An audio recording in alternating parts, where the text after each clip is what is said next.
The idea of twin flames has become one of the most romanticized spiritual concepts of our time.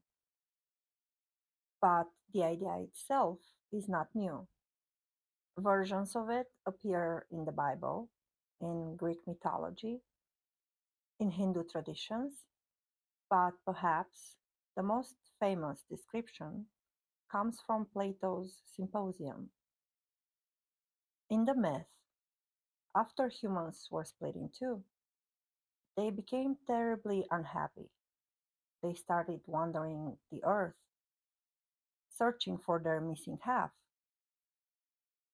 Some were so heartbroken that they stopped eating, and one by one they began to die.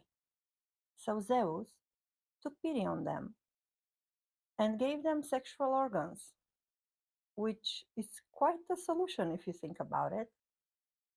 A very convincing illusion of reunion.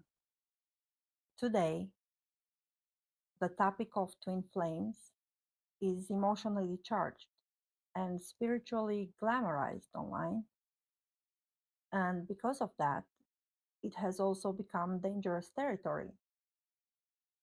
Like many spiritual concepts, it has been hijacked. Suffering is romanticized, obsession is spiritualized, attachment is justified. If you search for twin flame connection online, you'll find a blur of obsessive love, unfulfilled dreams, and straight up condoning abuse. And yet, there is truth underneath why the idea is so powerful. Because when someone has been deeply hurt but still has the ability to fully love from an open heart, there is a quiet hope that somewhere out there is another soul who feels and thinks in the same strange way, even if you're a little bit of a weirdo. There is a scene in the movie Dream a Little Dream where the main character walks through a school hallway looking for the woman he loves. And every girl he meets, he asks the same question, Gina. And in a way, I feel like many of us do something similar in life. Not out loud, but quietly somewhere inside the heart.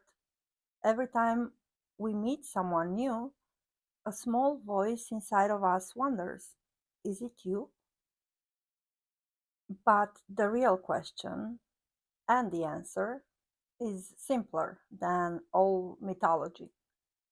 How do you feel around them after you interact with this person? Do you feel like someone punched you in the solar plexus? Or do you feel lighter, as if you could almost fly? One thing we often forget is that wounds can feel magnetic towards each other. Pain recognizes pain. And if we don't stand in our own energy, we might confuse emotional intensity for spiritual destiny. So, what are twin flames? They are someone who carries your exact energetic blueprint. And because of that, the recognition when it happens is undeniable and life altering. The synchronicities begin to appear everywhere, and so do the triggers, because the true purpose of these connections is not union, it's awakening. They don't come to complete us, they come to awaken us and to show us where we are still incomplete within ourselves. Love, true unconditional love, requires an unmasking of the performative identity. Therefore, awakening is not romantic, it's uncomfortable.